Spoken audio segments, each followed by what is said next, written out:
লালা কিন্তু কেকটা পছন্দ করছে, এমন না লালা কেকটা পছন্দ করে নাই। লালাকে বলছে এটা আমি করছি, অনেক সুন্দর অনেক সুন্দর। লালা কিন্তু আমাকে রেসপন্স করছে, কারণ আল্লাহ বলবে যে শুনলা ও শুনলা আপনি ঠান্ডা হয়ে যাবেন, ও শুনলা আমাকে রেসপন্স করবে। একজন প্রিন্স মামুন কি খুব বেশি এর থেকে বয়সে বেশি? বেশি উনি তো ছোট নাকি লাইলার তুলনায় তার বয়স খুব কাছাকাছি? এই কমেন্ট কিন্তু প্রিন্স মামুন এবং লাইলাকে নিয়েও দর্শকরা করেছে, তো সেটা যদি সবাই পরে মেনে নিতে পারে তাহলে আচ্ছা, প্রিন্স মামুন আসলে টাকাকে ভালোবাসে, মনকে ভালোবাসে না। মনকে যদি ভালোবাসতো তাহলে কিন্তু লাইলাকে কোনোদিন সাইডে চলে যেত না এবং মামলাও কিন্তু খাতো না। আচ্ছা, মেন কথা এটা শাকিল প্রিন্স মামুনকে আসলে বুড়াবিতি না করে বলবেন যে লাইলার জামাই, এটা বলতে পারেন, এটা মেনে নিব। কারণ আমি আরেকটা কথা বলি যে উনি যদি আমার কথা এখনো রেসপন্স করে নাই, যে লাইলা, আমি লাইলার কথাটা এখন বলি।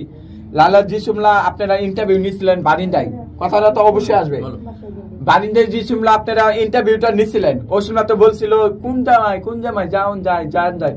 আপনারা বলার পরে কিন্তু উনি ব্যাক করতে পারতেন, কিন্তু উনি ব্যাক করে নাই।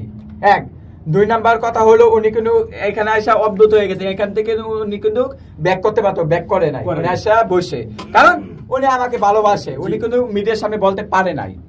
এক, দুই নাম্বার হলো অনেক কিছু বলছি, ভালোবাসি মতে পারে অনেক কিছু, উনি কিন্তু পারতো এখান থেকে উঠে চলে যেতে।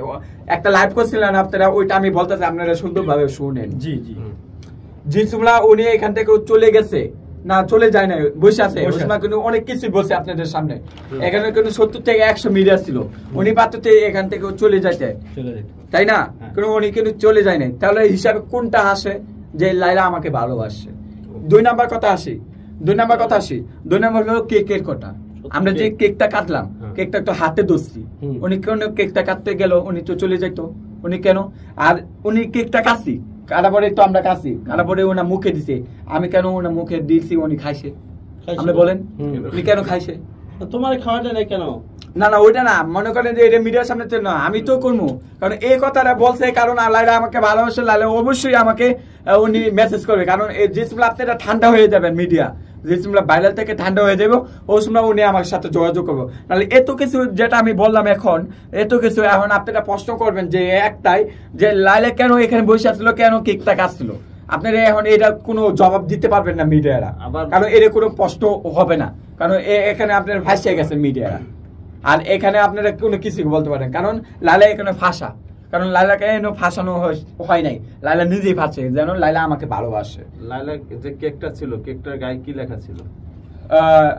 আমার 100% লাভ, মানে গানের নাম লেখা ছিল, এবং ওইখানে লেখা ছিল যে আমার নাম ডিজে শাকিল।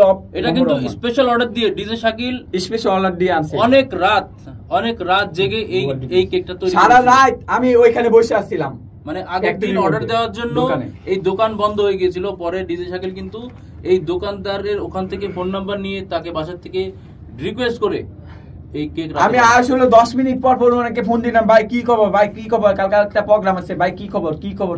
লাইলার জন্য কেকটা কত হাজার টাকা দিয়ে বানানো হয়েছে? কমপক্ষে 6 থেকে 7 হাজার টাকা। মানে এমনই দাম, এই তুই স্পেশাল ভাবে আনছে তো 7,000 টাকা রাখছে আমার, 7,000 টাকা। লাইলা খুব পছন্দ করেছে। লাইলা কিন্তু পছন্দ করছে কেকটা। লাইলা কিন্তু মানুষ যখন ঠান্ডা হয়ে যাবে তখন লাইলা জেগে উঠবে, কারণ আপনাদের সামনেই তো বসে ছিল, আপনারা তো সাক্ষী আছেন যে লাইলা কেন চলে গেল না। উনি একবার ধরলেন, এখানে একবার গেলেন, কেক ধরলেন, এখানে তো উনি ফাঁসা, উনি কি উত্তর দিবে? উনি বাসায় বলছে। আচ্ছা শাকিল, একটা প্রশ্ন করতে চাই, যে এই প্রশ্নটা হলো, না এখানে আমরা তো বিরতি নিচ্ছি, একটু প্রবলেমের কারণে এখানে বিরতি নিচ্ছি। সবাই ভালো থাকবেন, সুস্থ থাকবেন, আল্লাহ হাফেজ।